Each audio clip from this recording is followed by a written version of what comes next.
नमस्कार। आज हम डिस्कस करेंगे इंपॉर्टेंट करंट अफेयर के क्वेश्चन। आप नेशनल इंटरनेशनल अफेयर के क्वेश्चन भी कह सकते हैं। हर एक question exam point of view से इंपॉर्टेंट है और डेफिनेटली आने वाले एग्जाम्स में आपकी हेल्प करेगा, जैसे कि पहले भी करता रहा है। देखिए, चाहे आप तैयारी कर रहे हैं अपकमिंग HPRC के एग्जाम्स के लिए, चाहे आप Himachal Pradesh public service commission के एग्जाम के लिए तैयारी कर रहे हैं, पेपर 1 की तैयारी कर रहे हैं, किसी भी आने वाले एग्जाम्स की तैयारी कर रहे हैं, आपको डेफिनेटली हेल्प मिलेगी, जैसे कि पहले भी मिलती रही है। हर एक क्वेश्चन को यहाँ पर डिटेल से हम डिस्कस करेंगे ताकि आप क्वेश्चन को जो है डायरेक्टली और इनडायरेक्टली जो है एग्जाम में सॉल्व कर सके। अभी क्वेश्चन नंबर 1 से जो है डिस्कशन को स्टार्ट करते हैं। सबसे पहले क्वेश्चन में बोलते हैं which city is selected as the host of the G20 leaders summit in 2026। तो देखिए, G20 समिट जो है वो होने जा रही है, G20 नेताओं का जो है शिखर सम्मेलन होने जा रहा है। तो बोलते हैं कि 2026 में इसकी मेजबानी करने के लिए किस शहर को जो है वो चुना गया है। अगर हम बात करें कि किस शहर को चुना गया है, तो आपको पता होना चाहिए कि मियामी शहर को जो है वो चुना गया है। ऑप्शन डी जो है वो सही आंसर है। मियामी शहर जो है वो कौन सी कंट्री में आता है, क्योंकि HPRC लेवल का क्वेश्चन अगर बनेगा तो वो कई बार सिटीज ज़्यादा प्रेफर कर रहा है पूछने में इंस्टीट्यूट ऑफ द कंट्रीज की वो किसी कंट्री का नाम दे, वो सिटीज़ का नाम जो है वो ज़्यादा दे रहा है। तो हम यहाँ पर बात कर रहे हैं G20 शिखर सम्मेलन की। इसको जो है वो मियामी शहर जो है वो कर रहा है। मियामी शहर जो है वो यूनाइटेड स्टेट ऑफ अमेरिका का शहर है। तो मतलब ये हुआ कि कंट्री कौन सी है G20 को होस्ट करने वाली इस बार। तो G20 को इस बार जो है वो United state of America host कर रहा है। क्यों ये चर्चा में आया? चर्चा में आने के पीछे का रीज़न ये था कि प्रधानमंत्री नरेंद्र मोदी जो है वो G20 समिट को जो है वो अटेंड करने जाएंगे, इस बात की पुष्टि की गई, तभी ये चर्चा में जो है वो आया। पहले G20 के बारे में बात कर लेते हैं। G20 की जो है ये 2026 की समिट जो है वो मियामी फ्लोरिडा में जो है वो होने जा रही है। दिसंबर 14 से 15 2026 में जो है ये समिट जो है वो होगी। अगर हम बात करते हैं G20 की, तो इससे अगली यानी कि 2027 की 2027 की जो है वो समिट कौन सी कंट्री होस्ट करेगी, तो उसको जो है वो यूनाइटेड किंगडम जो है वो होस्ट करेगा। आपको ये भी पता होना चाहिए कि 2025 की जो समिट हुई थी वो किसने होस्ट की थी। 2025 की समिट जो है वो इसकी साउथ अफ्रीका ने जो है वो होस्ट की थी। साउथ अफ्रीका ने जो है वो इसको होस्ट किया था। 2024 की समिट जो है वो ब्राजील के रियो डी जेनेरियो में जो है वो होस्ट की गई थी। तो ये आपने ध्यान रखना है, 2024, 25, 26, 27 की कौन इसको होस्ट करेगा G20 को। क्या इंडिया G20 का मेंबर है? बिल्कुल, इंडिया G20 का मेंबर है।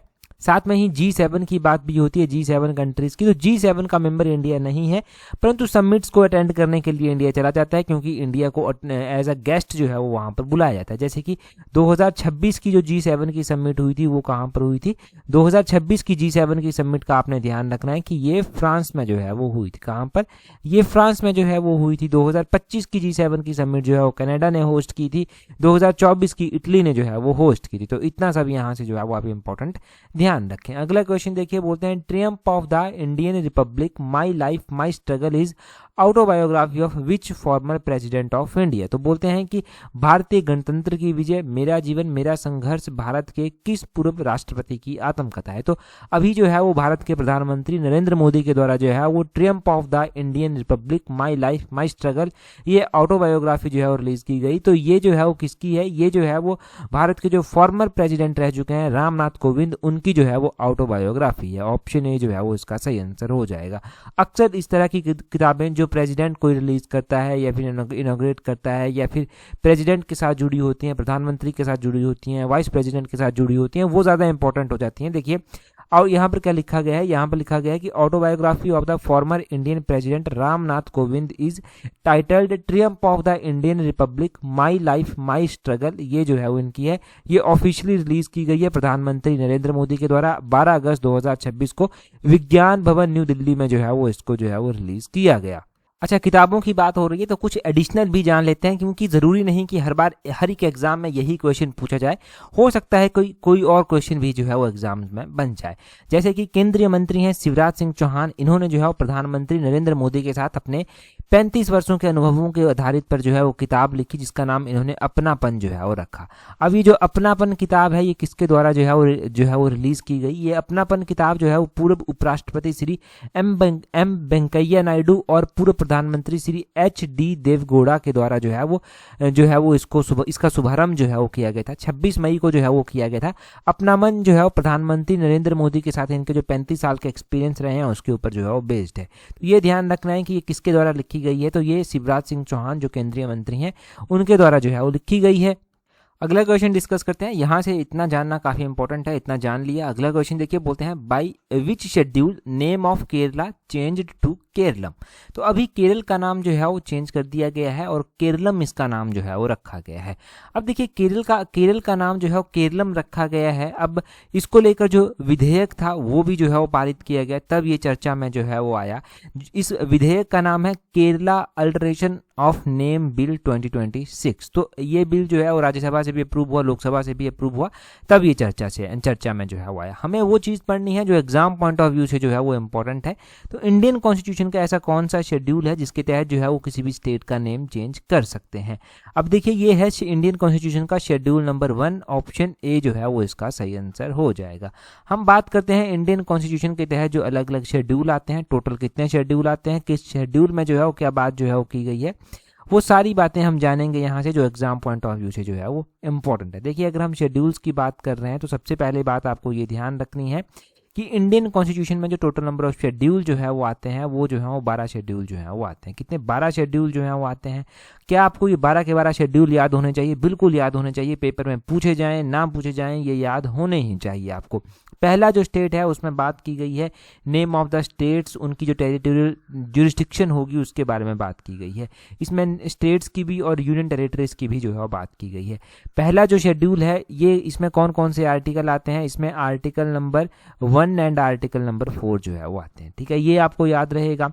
अब सेकंड शेड्यूल भी जो है वो आता है। सेकंड शेड्यूल में बेसिकली बात की गई है president, governor, speaker, deputy speaker, chairman, deputy chairman जो राज्यसभा के हैं, स्पीकर हैं, डेप्यूटी स्पीकर हैं किसी भी स्टेट लेजिस्लेटिव असेंबली के, चेयरमैन, डिप्टी चेयरमैन है लेजिस्लेटिव काउंसिल के, जजेस हैं सुप्रीम कोर्ट के, जजेस हैं हाई कोर्ट के। इन इंपॉर्टेंट पोस्टों की बात की गई है कि इनको किस तरह से अलाउंसेस मिलेंगे, इनको क्या प्रिविलेजेस मिलेंगे, उनकी बात जो है सेकंड शेड्यूल में जो है वो की गई है। थर्ड शेड्यूल इंडियन कॉन्स्टिट्यूशन का आता है। इसमें जो है वो बात की गई है ओथ की। ओथ यानी कि जो शपथ होती है, शपथ किसकी होती है? जो यूनियन मिनिस्टर हो गया, कोई कैंडिडेट हो गया जो इलेक्शन जीतकर पार्लियामेंट में आया है, मेंबर ऑफ पार्लियामेंट हो गए, जजेस हो गए सुप्रीम कोर्ट के, इनकी ओथ की बात जो है वो इसमें की गई है। लंबी लिस्ट है कि किस किस की ओथ की बात की गई है, परंतु थर्ड शेड्यूल ओथ और अफर्मेशन से जो है वो रिलेटेड आता है। फोर्थ शेड्यूल जो है वो किससे रिलेटेड आता है? इसमें जो है वो राज्यसभा के सीट्स की एलोकेशन की बात की गई है कि किस स्टेट में कितनी राज्यसभा की सीट्स होंगी, किस केंद्र शासित प्रदेश को जो है वो राज्यसभा में कितनी सीट्स जो है वो मिलेगी। जैसे कि हिमाचल प्रदेश की बात करते हैं तो हिमाचल प्रदेश में 3 राज्यसभा की जो है वो सीट्स प्रेजेंट टाइम में आती हैं। लोकसभा की यहाँ पर जो है वो 4 सीट्स आती हैं। पार्लियामेंट में टोटल हमारे जो है वो 7 सदस्य चुनकर जो है हो जाते हैं। ठीक है, अगर हम फिफ्थ शेड्यूल की बात करते हैं तो यहाँ पर बात की गई है provision related to the administration and control of the scheduled area and scheduled tribe. तो शेड्यूल्ड एरिया और शेड्यूल्ड ट्राइब्स से रिलेटेड जो एडमिनिस्ट्रेटिव उनका कंट्रोल है उसकी बात जो है वो यहाँ पर की गई है। सिक्स्थ शेड्यूल में बात की गई है एडमिनिस्ट्रेशन ऑफ ट्राइबल एरिया। कुछ स्पेसिफिक स्टेट हैं जैसे कि असम, मेघालय, त्रिपुरा, मिजोरम, ये स्टेट्स हैं, इनकी जो है वो यहाँ पर बात की गई है। किसकी? इनके बारे में बात की गई है कि इनका एडमिनिस्ट्रेशन कैसे होगा इन एरियाज का। सेवंथ शेड्यूल में जो है वो 3 तरह की लिस्ट की बात की गई है, यूनियन लिस्ट, स्टेट लिस्ट और कंकरेंट लिस्ट। ये ध्यान रखना है आपने, union list, state list, concurrent list की 7th शेड्यूल में बात की गई है। 8th शेड्यूल में जो है वो लैंग्वेजेस की बात की गई है। हमारे इंडियन कॉन्स्टिट्यूशन में जो है वो ओरिजिनली तो इसमें 14 लैंग्वेजेस आती थी, परंतु अभी प्रेजेंट टाइम में 22 लैंग्वेजेस जो है वो इसमें आती हैं। 8th शेड्यूल जो है लैंग्वेजेस की बात करता है। 9th शेड्यूल में जो है वो बात की गई है, इसमें जमींदारी सिस्टम को एबोलिश किया गया, लैंड रिफॉर्म्स की, इन चीज़ों की बात की गई है। और ये जो 9th शेड्यूल था ये ऐड किया गया था फर्स्ट कॉन्स्टिट्यूशनल अमेंडमेंट से। 10th शेड्यूल में जो है वो बात की गई है। 10th शेड्यूल काफी इंपॉर्टेंट है, इसमें disqualification of the member of parliament, state legislative assembly की बात जो है वो की गई है, जिसको एंटी डिफेक्शन लॉ भी जो है वो आप बोलते हैं। इसको जो है वो ऐड किया गया था 52nd कॉन्स्टिट्यूशनल अमेंडमेंट से, जो 1985 का है। ठीक है, 11th शेड्यूल जो कि HPRC ने बहुत बार अभी तक पूछ लिया है। 11th शेड्यूल जो है वो बात किसकी करता है? ये बात करता है पंचायतों की। ये किसकी बात करता है? 11th शेड्यूल, 11वां शेड्यूल पंचायतों की बात करता है। इसको ऐड किया गया था 73rd कॉन्स्टिट्यूशनल अमेंडमेंट से। और 11th शेड्यूल के बारे में आपने एक और बात जो है वो ध्यान रखनी है कि 11th शेड्यूल में कितने मैटर जो है वो आते हैं। 29 मैटर जो है वो 11th शेड्यूल में जो है वो आते हैं। 12th शेड्यूल की बात करें तो 12th शेड्यूल में जो है बात म्युनिसिपलिटीज की गई है। अगर 11वां पंचायतों का है तो 12वां जो है वो म्युनिसिपलिटीज का है। म्युनिसिपलिटीज की बात इसमें की गई है। और 12th शेड्यूल जो है वो ऐड किया गया था, आपने ध्यान रखना है 74th कॉन्स्टिट्यूशनल अमेंडमेंट से। और आपने ये भी ध्यान रखना है कि म्यूनिसिपैलिटीज़ में कितने मैटर जो है वो आते हैं 12th शेड्यूल में, तो 12th शेड्यूल में जो है वो 18 मैटर जो है वो टोटल आते हैं, 18 मैटर जो है वो टोटल इसमें जो है वो आते हैं। तो ये हमने बड़ा डिटेल से 12 शेड्यूल्स के बारे में जान लिया। हर एक शेड्यूल के बारे में आपने ज़रूर पढ़ा होगा, रिवाइज करवाना हमारा फ़र्ज है, रिवाइज करना आपका फ़र्ज है, याद रखना जो है वो ज़रूरी है, क्योंकि एग्जाम में बहुत बार देखा जाता है कि चीज़ें तो पढ़ी हैं परंतु फिर भी गलत हो जाती हैं और पेपर रह जाता है। तो वही रीज़न है कि हम जो है चीज़ों को थोड़ा सा लापरवाह हो जाते हैं कि भाई बस पढ़ा तो है, याद तो है, ऐसा लगता है याद है, पेपर में क्वेश्चन आया गलत हो गया, ठीक है, नई जानकारी हम जो है अच्छे से नहीं ले पाते कई बार, तो उसके वो एक रीज़न होता है कि हम पीछे रह जाते हैं।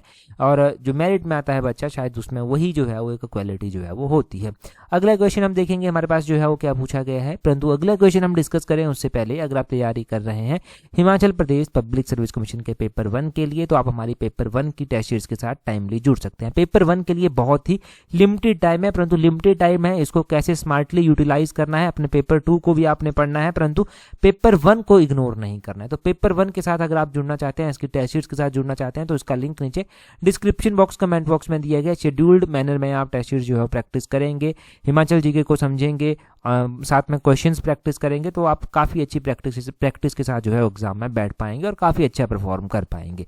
ठीक है जी। अगर आप तैयारी HPRC के एग्जाम्स के लिए कर रहे हैं, चाहे आप क्लर्क एग्जाम के लिए कर रहे हैं हाई कोर्ट के, चाहे आप हाई कोर्ट के अलावा जो है क्लर्क सेक्रेटरीट के एग्जाम के लिए तैयारी कर रहे हैं, तो आप इस टेस्ट सीरीज के साथ जुड़ सकते हैं। इन दोनों ही एग्जाम को एक टेस्ट सीरीज से आप कवर कर सकते हैं। अब ये थोड़ी सी पॉकेट फ्रेंडली भी टेस्ट सीरीज आपके लिए जो है रहेगी, क्योंकि बार बार जो है वो आपको स्ट्रेस लेने की जरूरत यहाँ पर नहीं पड़ेगी, दो एग्जाम के लिए टेस्ट सीरीज लेने की जरूरत नहीं पड़ेगी। तो इस टेस्ट सीरीज का भी जो है वो लिंक नीचे डिस्क्रिप्शन बॉक्स कमेंट बॉक्स में दिया गया है, इसको भी जो है वो आप ज्वाइन कर सकते हैं। देखिए एक स्मार्टली वर्क करना होता है और एक होता है वर्क करना, कि काम किए जा रहे हैं उसका रिजल्ट नहीं देख रहे कि रिजल्ट क्या है, परंतु एक है स्मार्टली काम करना कि बहुत ज़्यादा एनर्जी नहीं लग रही परंतु स्मार्टली काम कर रहे हैं और रिजल्ट भी अच्छे आ रहे हैं। तो आपको डिसाइड करना है कि आप कैसे स्मार्टली वर्क जो है वो करेंगे। स्मार्टली वर्क करना चाहते हैं, हमारे साथ जुड़कर करना चाहते हैं, तो टेस्ट सीरीज के लिंक नीचे डिस्क्रिप्शन बॉक्स में भी है, कमेंट बॉक्स में भी है, वहाँ से ज्वाइन कर सकते हैं। नेक्स्ट क्वेश्चन देखिए, बोलते हैं recently the liberal power 2026 military exercise. Actually मैंने ये लिबरल पावर तो इंग्लिश में ट्रांसलेट हो गया है, इस एक्सरसाइज का नाम है उदार शक्ति एक्सरसाइज। उदार शक्ति जो है वो इसका नाम है, ये आपने ध्यान रखना है। उदार शक्ति एक्सरसाइज जो है ये है, बोलते हैं ये उदार शक्ति एक्सरसाइज जो है वो अभी हुई, तो बोलते हैं किन देशों के बीच में जो है ये हुई। तो एक तरफ तो इंडिया था, भारत ने किस देश के साथ जो है ये एक्सरसाइज जो है वो की है। अभी भारत ने इसको जो है मलेशिया के साथ जो है वो किया है, तो इसका मलेशिया ऑप्शन जो है वो ऑप्शन ए जो है वो सही आंसर जो है वो हो जाएगा। उदार शक्ति 2026 एक्सरसाइज जो है वो मलेशिया के साथ जो है वो भारत ने की है। ये बात क्लियर हुई यहाँ से। क्या और भी कोई इंपॉर्टेंट एक्सरसाइज अभी चर्चा में थी, तो एक एक्सरसाइज थी मैत्री एक्सरसाइज। ये मैत्री एक्सरसाइज जो है वो किन कंट्रीज के बीच में हुई है? मैत्री 2026 एक्सरसाइज जो है वो इंडिया ने थाईलैंड के साथ जो है वो की है। किसके साथ की है? इंडिया ने ये थाईलैंड के साथ जो है वो की है। तो ये आपने ध्यान रखना है, एक मैत्री 2026 एक्सरसाइज के बारे में, एक उदार शक्ति एक्सरसाइज के बारे में। अभी जो एग्जाम में एक्सरसाइज पूछी गई थी, लेटेस्ट जो एग्जाम हुआ था शायद जेई का ही एग्जाम था, हमने लेमाइते एक्सरसाइज जो है वो एक पढ़ी थी। लेमाइते एक्सरसाइज इंडिया किसके साथ करता है? तो इंडिया एक सीचेल्स आइलैंड है जिसके साथ जो है ये लेमाइते एक्सरसाइज जो है वो की जाती है। देखिए एक हमने लिस्ट भी बनाकर रखी है, जैसे कि इंडिया और कजाकिस्तान के बीच में जो है कौन सी एक्सरसाइज होती है। तो इंडिया और कजाकिस्तान के बीच में जो है प्रबल दोस्तिक एक्सरसाइज होती है। इंडिया और किर्गिस्तान के बीच में एक्सरसाइज खंजर जो है वो होती है। इंडिया और मालदीव्स के बीच में जो है एक्सरसाइज एक्विवेरियन होती है। इंडिया और फ्रांस के बीच में एक्सरसाइज शक्ति होती है। इंडिया और इंडोनेशिया के बीच में गरुड़ शक्ति जो है वो होती है। इंडिया श्रीलंका के बीच में मित्र शक्ति होती है। वैसे ही जो है वो हमने एक मैत्री एक्सरसाइज पढ़ी जो इंडिया और थाईलैंड के बीच में हुई 2026 में। इंडिया और यूके के बीच में अजय वॉरियर एक्सरसाइज होती है। इंडिया बांग्लादेश के बीच में जो है वो एक्सरसाइज संप्रीति होती है। इंडिया मंगोलिया के बीच में एक्सरसाइज नोमैडिक एलिफेंट जो है वो होती है। इंडिया नेपाल के बीच में एक्सरसाइज सूर्य किरण जो है वो होती है। इसके अलावा भी बहुत सारी एक्सरसाइजेज हैं, परंतु ये इंपॉर्टेंट वन यहाँ पर लिख कर रखी हैं ताकि हम क्विकली जो है थोड़ा रिवाइज कर सकें। अभी अगला क्वेश्चन देखेंगे हमारे पास जो है वो नेक्स्ट क्वेश्चन में क्या पूछा गया है। अगले क्वेश्चन में बोलते हैं यहाँ पर, बोलते हैं recently which state government has made it mandatory to sing its own state song, जिसको तमिल थाई वास्तु जो है वो बोला गया, before the start of the programme in educational and government institutions. तो वैसे तो आप समझ गए होंगे क्वेश्चन से ही, क्योंकि क्वेश्चन इस तरह से बनाया गया है कि आपको जो है वो एक और चीज़ यहाँ से याद रखनी है। पहले तो इसका आंसर तमिलनाडु है, ये आपका क्लियर हो गया होगा। अब देखिए तमिलनाडु का जो है वो जो स्टेट सॉन्ग है वो क्या है, ये भी क्वेश्चन बन सकता है। तमिलनाडु का जो स्टेट सॉन्ग है वो है तमिल थाई वजथू, इस तरह से इसका यहाँ पर जो है वो स्टेट सॉन्ग है। तो आपने ध्यान रखना है कि अभी जो है वो जो तमिलनाडु की राज्य सरकार है उसने सभी शैक्षणिक और सरकारी संस्थाओं में कार्यक्रम की शुरुआत से पहले जो है वो इस गीत को गाना जो है वो अनिवार्य जो है वो किया है। तो ये तमिलनाडु का ध्यान रह जाएगा। तमिलनाडु के जो है वो नए चीफ मिनिस्टर जो है वो बने हैं। तमिलनाडु के जो सीएम बने हैं उनका नाम सी जोसेफ विजय जो है वो उनका नाम है, ये भी आपने ध्यान रखना है। सी जोसेफ विजय कहाँ के जो है वो चीफ मिनिस्टर हैं, तो वो तमिलनाडु के चीफ मिनिस्टर हैं।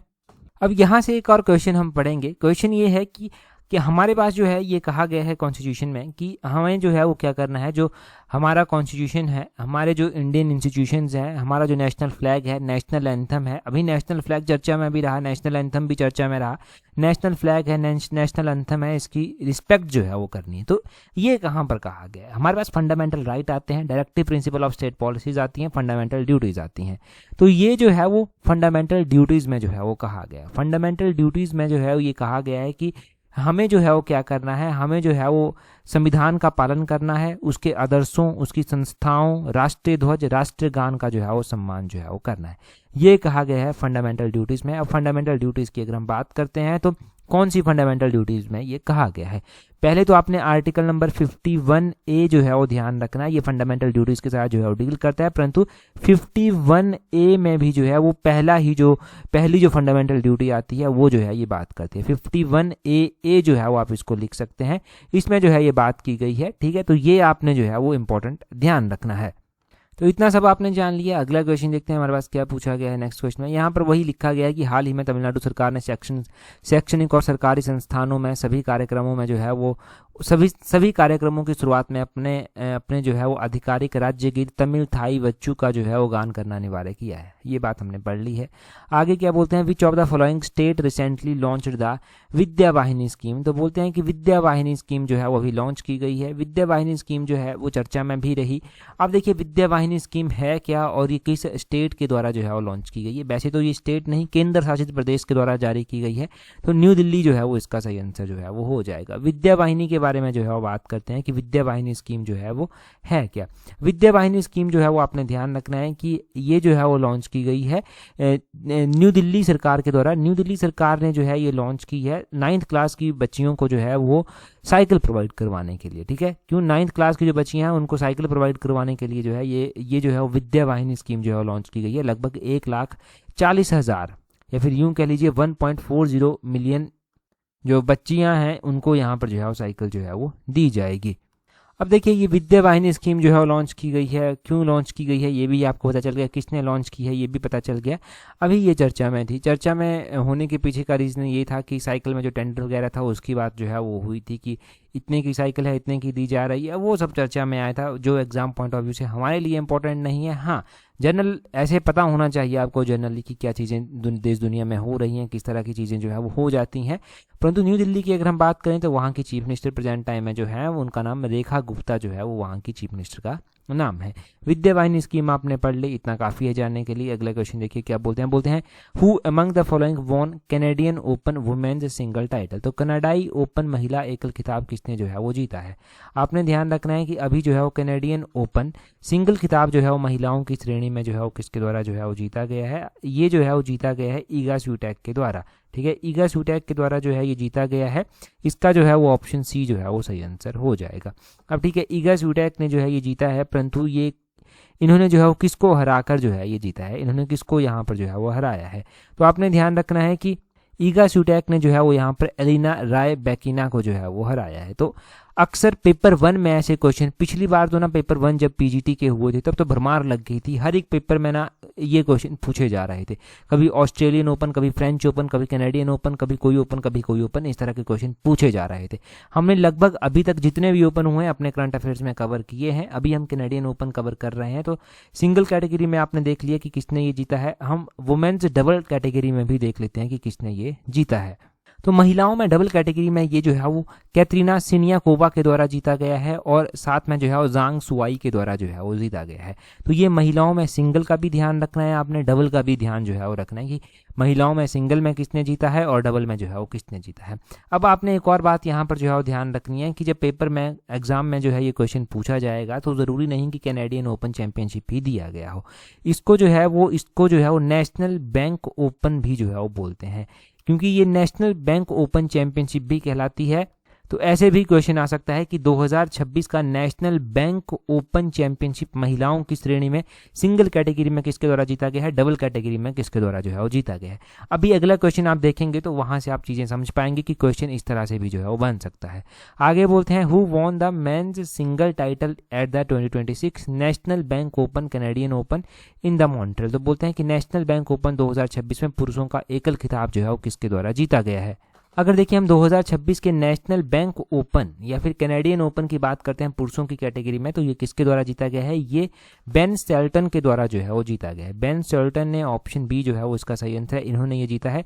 इन्होंने यहाँ पर इस खिताब में जो है वो किसको हराया है, इन्होंने जो है वो ब्रेंडोन नाकाशिमा को जो है वो हराया है, इसको जो है वो इन्होंने हराया है। ठीक है, इनको हराया गया है। अब ये आपको पता चल गया सिंगल कैटेगरी में। डबल कैटेगरी में भी हम जान लेते हैं कि मेंस डबल कैटेगरी में ये किसके द्वारा जो है वो जीता गया है, ऑरलैंडो लूज, एक यहाँ पर मैं लिख देता हूँ, ऑरलैंडो लूज के द्वारा, और साथ में जो है ये रेफेल माटोस के द्वारा जो है वो जीता गया है। इन दोनों के द्वारा जो है वो डबल कैटेगरी में ये जो है वो जीता गया है। तो सिंगल कैटेगरी में पूछा जाए, डबल कैटेगरी में पूछा जाए, आपको आंसर पता होना चाहिए। आप हर तरह से आंसर को जो है वो देने की स्थिति में होने चाहिए। ठीक है, कैनेडियन ओपन का जो है वो पता चल गया, यहाँ पर नीचे एक्सप्लेन किया गया है, परंतु हमने ये पहले ही जो है वो चीज़ें पढ़ ली हैं।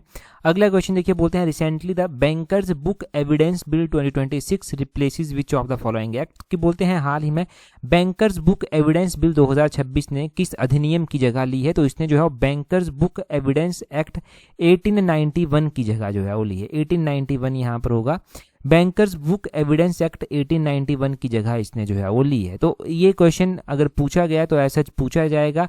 अभी कुछ नए बिल लेकर आए थे तो उन बिलों ने जो है वो किसी ना किसी बिल को रिप्लेस किया है, किसी एक्ट को जो है वो पहले का कोई एक्ट था जिसको रिप्लेस किया है, तो उस तरह का क्वेश्चन जो है वो बन सकता है। संभावना थोड़ी थोड़ी है, तो एक क्वेश्चन हमने वैसा भी जो है रैंडम पढ़ लिया। ठीक है, अगला क्वेश्चन देखते हैं हमारे पास। नेक्स्ट क्वेश्चन में क्या पूछा गया है, बोलते हैं partition horror remembrance day every year observed on, कि विभाजन विभीषिका स्मृति दिवस कब मनाया जाता है। तो ये विभाजन विभीषिका स्मृति दिवस जो है वो हर साल 14 अगस्त को जो है वो अब मनाते हैं। ठीक है, कब मनाते हैं ये हर साल 14 अगस्त को जो है वो मनाया जाता है। क्या इसके बारे में कुछ इंपॉर्टेंट पॉइंट बनते हैं। तो ये सबसे पहली बार कब मनाया गया था, सबसे पहली बार ये 2021 में जो था वो मनाया गया था। ऐसा नहीं है कि बहुत पहले से मनाया जा रहा है, 2021 में ही इसको मनाने की शुरुआत की गई थी। प्रधानमंत्री नरेंद्र मोदी ने जो है वो इसकी अनाउंसमेंट जो है वो की थी। इसमें जो है वो उन लोगों को याद किया जाता है जो 1947 में पार्टीशन के टाइम जो है जिन्होंने सफ़र किया था, जो पार्टीशन के जो है वो पीड़ित हैं, उनको जो है वो याद किया जाता है। उन लोगों के कष्टों को जो है वो यहाँ पर याद किया जाता है।